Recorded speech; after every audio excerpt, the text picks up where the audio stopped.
จากวัดดับภัยเชียงใหม่สืบสานเวลาผ่าน131 ปีนานไกลวัดพระบาทอุดมรุ่งเรืองงามตาเจ้าน้อยบุญธาวงศาข้าหลวงปวงเชียงใหม่ปกครองหัวเมืองฟ้าทุ่มเทแรงกายแรงใจทุกชาติพันธุ์รวมใจรักษามัคคี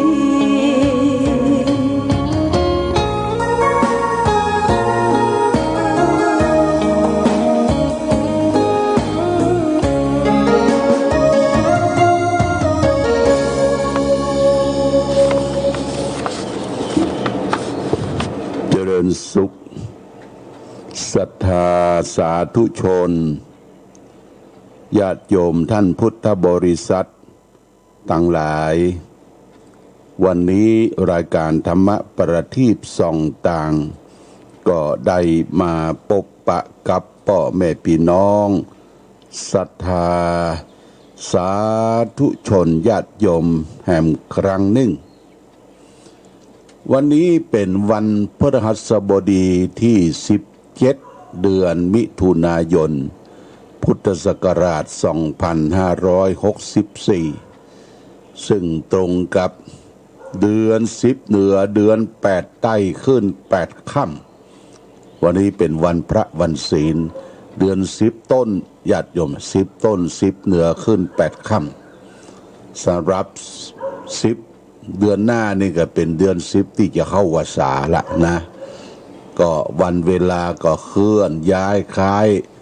รวดเร็ววันเวลาวารีไม่เคยมีจะคอยใคร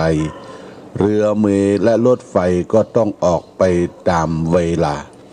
แต่เวลาในปัจจุบันนี้มันก็ทำให้เรา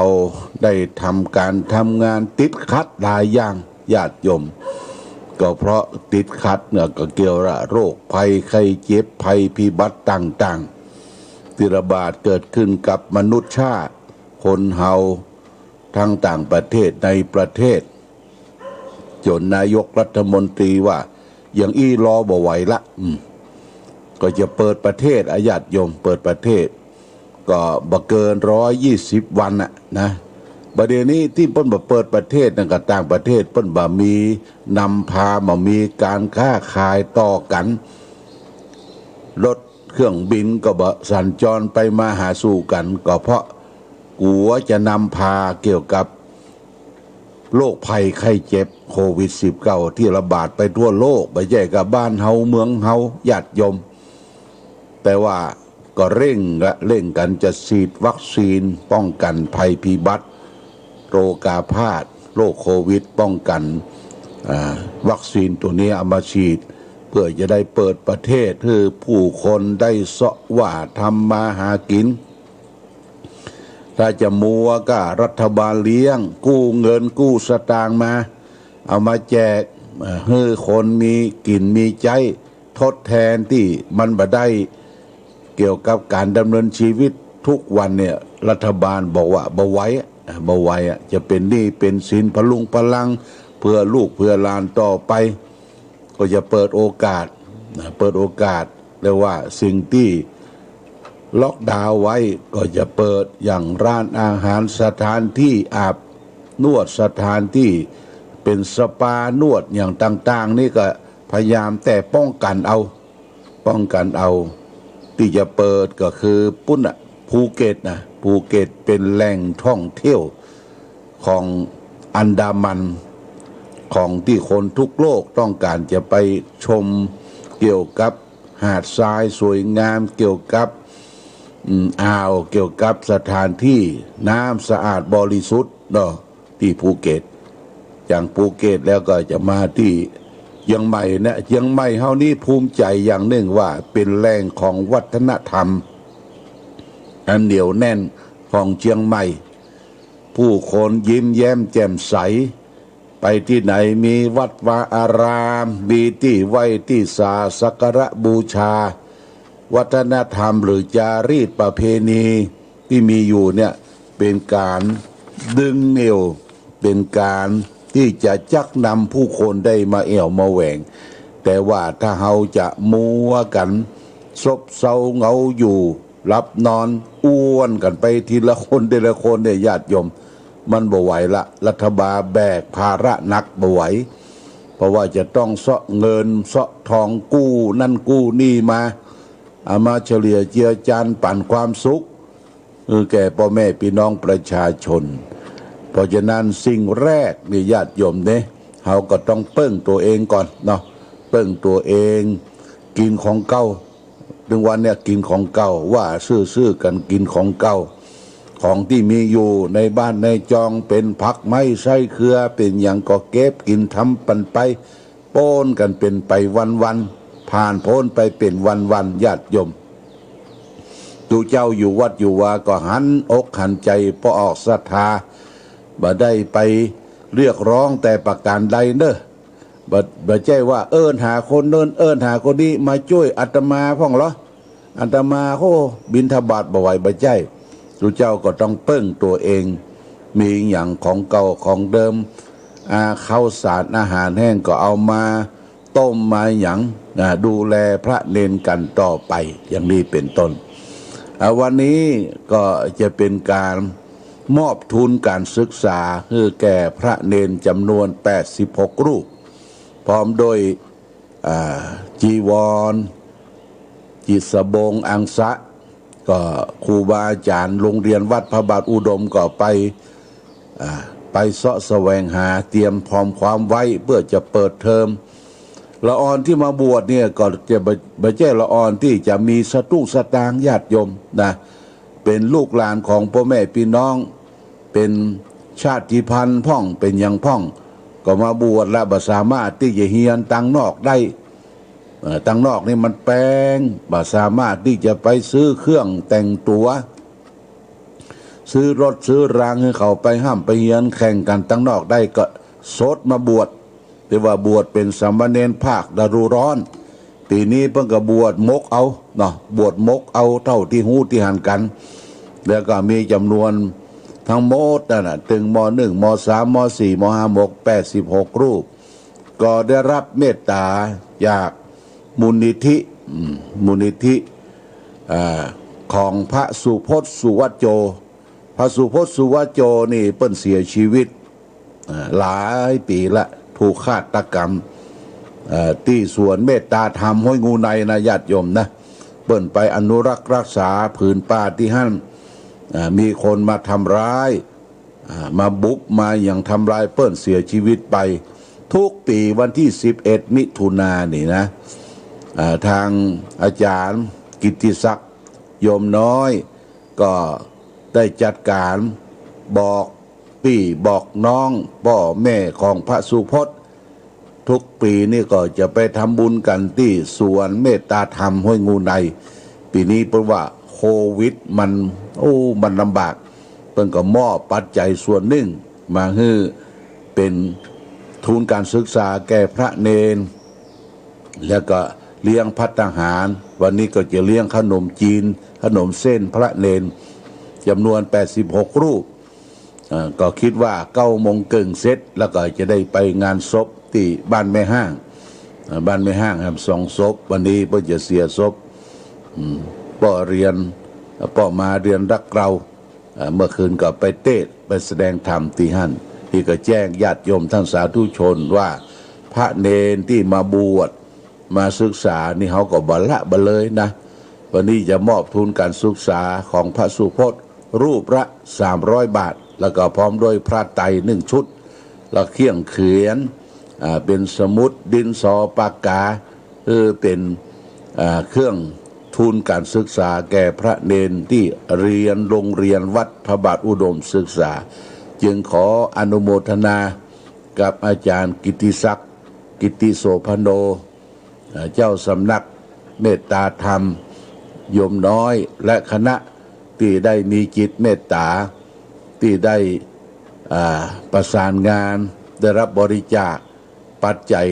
ในการจากไปของพระสุพจน์17 มิถุนายนเป็นประจำทุกปีจะได้ทำบุญ ขออนุโมทนามาณโอกาสนี้วันนี้ได้มาพบญาติโยมฝนก็คงจะขาดไปช่วงหนึ่งแต่ว่าพายุลูกใหม่ก็จะมาแล้วก็ต้องระมัดระวังเรื่องฟ้าฝนตกลงมาเจิ่งนองไปที่ไหนก็ทำให้เกิดความชุ่มชื่นแต่ว่าการสัญจรไปมาจะไปขับรถเวยญาติโยมน่ะอย่าไปฟิวฟ้าวเฮาหันในทีวีรถ BM เปิดประทุนว่ะขับไปแล้วก็ไปแฉลบข้ามเกาะกลางไปจนกับรถเก๋งซูซูกิเปิ้นขับมาด้วยดีไม่ยิงถึง2ตายคนขับ BM ก็ตายคนขับรถเก๋งก็ตาย2คน3คนญาติโยมเฮาได้ขันข่าวแล้วอันตรายฝนตกฝนซึงจะไปขับรถขับราเฟียวฟ้าวจะไปขับรถเวยแล้วก็น้ำเจิ่งนองถนนเวลารถผ่านเนี่ยระวังน้ำจะกระเด็นกระเซ็นไปสู่ผู้คนสัญจรไปมาเดินเท้าก็ต้องระมัดระวังญาติโยมท่านสาธุชนความระมัดระวังนี่เลยว่าเฮามีสตินะสติแปลว่าความระลึกได้สัมปชัญญะคือความรู้ตัวทั่วพร้อมไปที่ไหนให้มีสติมีธรรมะติดตนติดตัวเฮาไปทุกเวลาเนี่ยญาติโยมวันนี้จะเอาธรรมะทางสุขใจมาฝากคือแก่ญาติโยมวันนี้เอาเรื่องช่างเขาเถอะเรื่องว่าช่างเขาเถอะเปิ้นก็บอกว่าเมื่อเฮาเป็นเด็กเล็กเมื่อถูกผู้ใหญ่ห้ามปรามว่าอย่าไปทำอย่างนั้นอย่างนี้นะมันบาปเขามักจะเถียงเอาว่าก็ที่นายคนนั้นคนนี้ทำไปอย่างบาปหรือเขาทำได้เราก็ทำได้อย่างเขาเช่นเดียวกันเป็นจะได้ไปการเอาผู้อื่นมาเป็นแบบอย่างเช่นนี้มักจะติดนิสัยมาจนถึงเป็นผู้ใหญ่จะทำอะไรอย่างก็เอาแต่คนอื่นเขาว่าเป็นคนที่ถือลักโลกาธิปไตยจัดคือเอาโลกเป็นใหญ่ถือเอาเสียงคนในโลกเป็นเกณฑ์ถ้าเขาว่าดีก็จึงดีถ้าเขาว่าบดีหรือเขาบ่สนใจก็บ่ทำเป็นเสียอย่างนั้นเป็นส่วนมากทางที่ถูกแล้วญาติโยมควรจะเอาความผิดความถูกเป็นเกณฑ์ตัดสินใจดีกว่าจะทำอะไรอย่างลงไปบ่ควรที่จะควรทำบาปหรือความชั่วความผิดนั้นลงได้ทำไปแล้วมันทำให้เกินเป็นผลที่ผู้ทำนั่นเองอย่าว่าแต่ลงมือทำเลยเพียงแต่คิดเท่าอันมันก็เพื่อเป็นผลแก่ความคิดที่ดวงจิตของผู้คิดนั่นเอง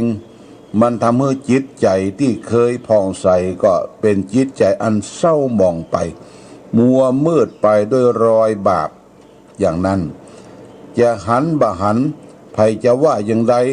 หรือบอกว่าอย่างไรก็ตามมันบ่ใช่ความสำคัญที่เราจะต้องไปคิดบดี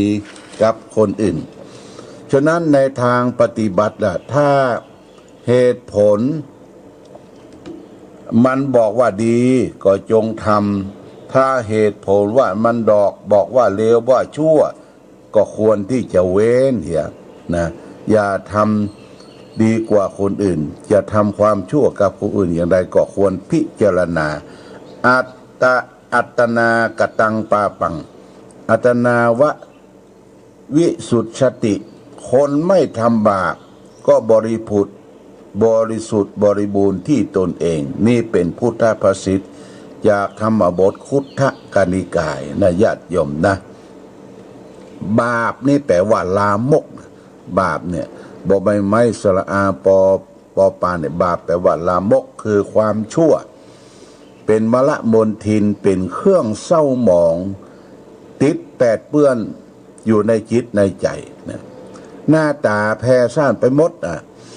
เมื่อมีเฮาบาปนักเนี่ยญาติโยมหน้าก็บ่มีบุญตัวก็บ่มีบุญหน้ายุ่งตักยากญาติโยมนะเฮาไปพอเวลาคนโกรธคนโมโหโทโส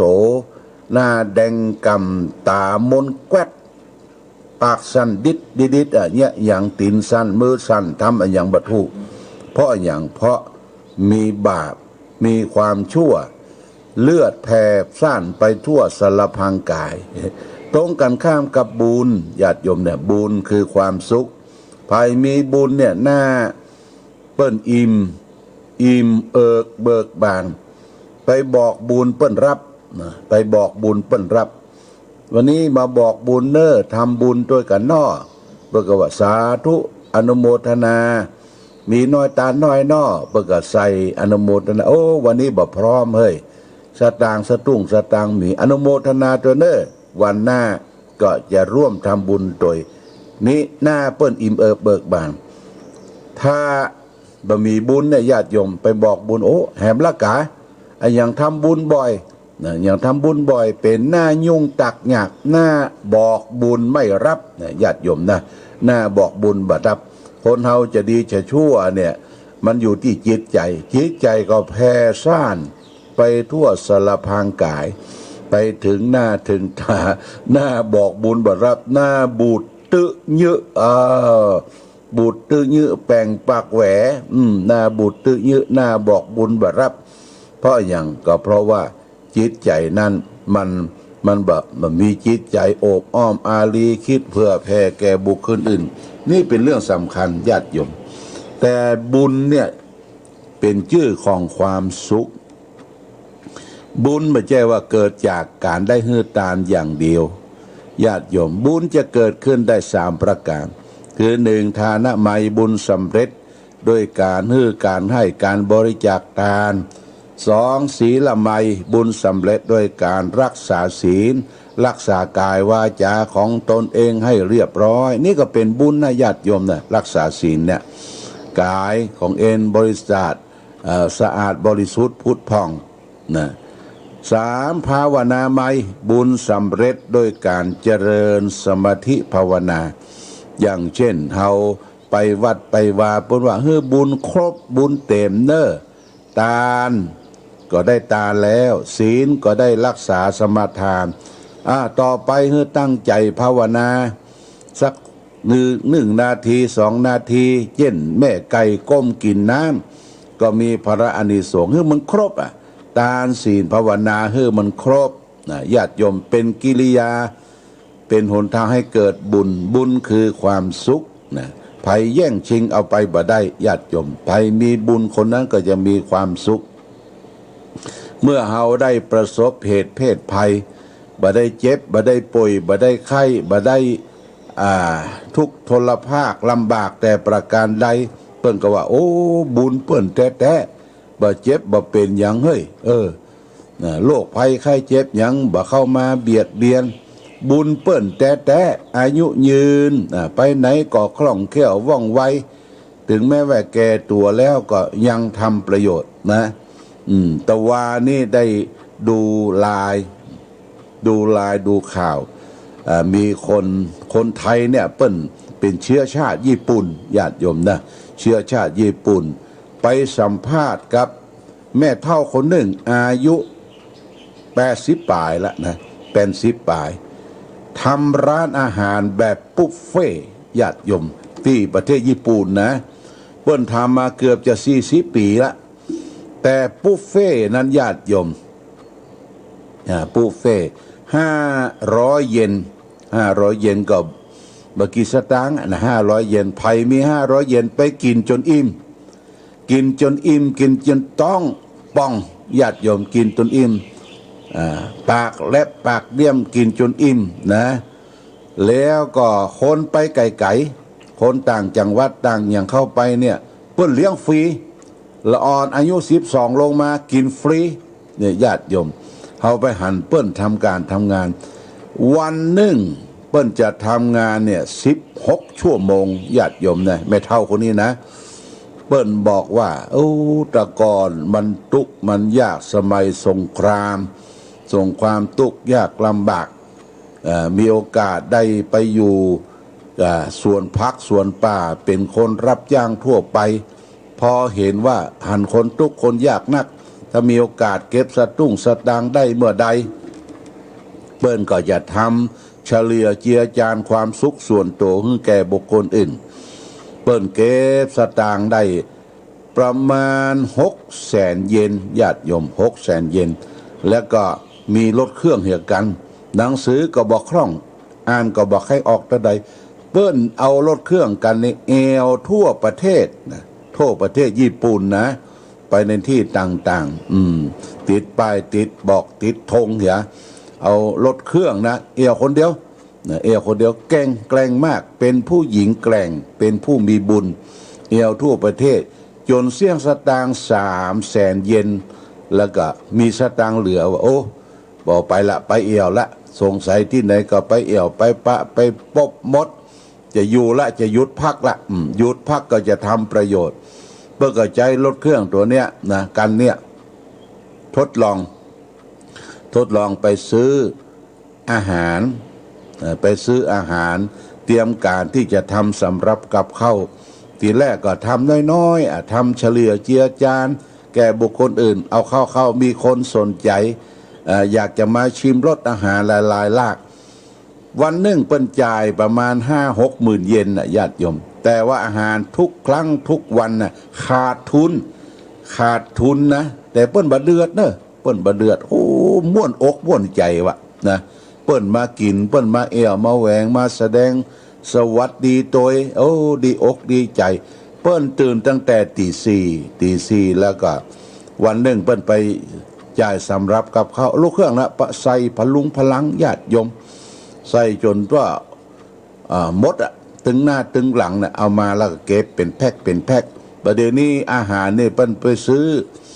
อย่างโลตัสคาฟูอย่างเนี่ยญาติโยมมันง่ายกินก็ขายเป็นแพ็คพักก็ขายเป็นแพ็คง่ายซื้อมาแล้วก็เอามาเจียจานแล้วก็มาทำเริ่มทำการทำของเปิ้ลในใช้เวลาประมาณเกือบจะ3 ชั่วโมงแล้วก็8 โมงเก่งโอ้เปิ้ลแวะพออันหน้าต่างคนมาเข้าแถวคนมาเข้าแถวเข้าคิวทึบพุทโธเปิ้ลจะมากินอาหารก็เร่งจัดเป็นยังทั้งน้ำร้อนน้ำชาทั้งอาหารทุกอย่างอาหารคาวอาหารหวานจัดเรียบแล้วก็ได้เวลาเปิ้ลก็กดกระดิ่งกลิ้งพร้อมแล้วเนอะเปิดประตูเปิ้ลก็เข้ามาจ่ายคน500 เยน500 เยนเสร็จแล้วก็มานั่งกับแบบบุฟเฟ่ญาติโยมนะคำว่าบุฟเฟ่เนี่ยคือกินอาหารรายอย่างเอาไปพักโรงแรมพักที่ไหนเนี่ยแต่ต้องกินบุฟเฟ่ให้มันเป็นญาติโยมไม่ใช่ว่าจิตใจเนี่ยใจเขาสั่งอยากเอานั่นเอานี่เอานั่นนี่จนสวดก้นง่นจานใหญ่ๆนะสวดก้นง่นเอามากินบะเสี่ยงญาติโยมกินบะเสี่ยงเหลือในจานเนี่ยเปิ้นแจ้งด้วยเนอะคนเสิร์ฟอาหารคนอย่างโอ้นี่บะถูกลักของการกินบุฟเฟ่เนี่ยคือการพิจารณาอาหารว่าวันนี้เขาจะกินหยังเอาจานเข้าไปพอประมาณรู้จักประมาณต้องไส้ของตนเองนะกินบะฮื้อมันเหลือกินแล้วบะฮื้อมันหิวกินเพื่อน้ำญาติโยมบ่ใช่ว่าไปตักของเปิ้นมาเหลือจนสวดกินแล้วก็ขว้างไว้ไปด้วยนี่เปิ้นแจ้งโดยว่าบ่มีหลักของการโภชนาการตามหลักสุขวินัยของการบริโภคอาหารเนี่ยบุฟเฟ่เพราะฉะนั้นญาติโยมไปกินอาหารที่ไหนบอกว่าในวัดในวาสถานธรรมปฏิบัติธรรมหรือว่าโรงแรมที่เราไปพักถึงแม้ว่าเขาจะเสียสตางค์ไปจะไปคิดว่าทุกอย่างเนี่ยเสียสตางค์บ่แล้วไม่ใช่เขาเผื่อคนตั้งหลังตัวคนไปตักก่อนว่าอันนี้อาตมามักอาตมาชอบอันนี้เจ้าชอบผมชอบตรงโต๊ะเอาคนเดียวตั้งหลังโอ้เปิ้นเข้าแถวบ่ได้กินแล้วมาก็บอกพระบอกเนนหลายครั้งเวลาไปรับอาหารน่ะใจมันสั่งใจโลภะเนี่ยมันสั่งเอาเด้อกินน่ะแต่เสร็จแล้วกินบะเสี่ยงญาติโยมนะนี่ก็คือลักษณะการบริโภคโภชเนมัตตัญญูตารู้จักประมาณในการกินการรับโภคการดำเนินชีวิตแต่หันแม่เฒ่าคนนี้โอ้ยกนิ้วคือว่าเป็นยอดคน อายุ80ป่ายเปิ้นทำงาน16ชั่วโมงนะญาติโยมนะกลัวจะพักรับนอนมีน้อยนะเมื่อวันนี้เปิ้นก็จะไปจ่ายตามท้องตลาดเอามาทำประโยชน์ทำอาหารทำแล้วมีความสุขว่ะยิ้มแย้มแจ่มใสมีความสุขธงชาติและเพลงชาติไทยเป็นสัญลักษณ์ของความเป็นไทยเราจงร่วมใจยืนตรงเคารพ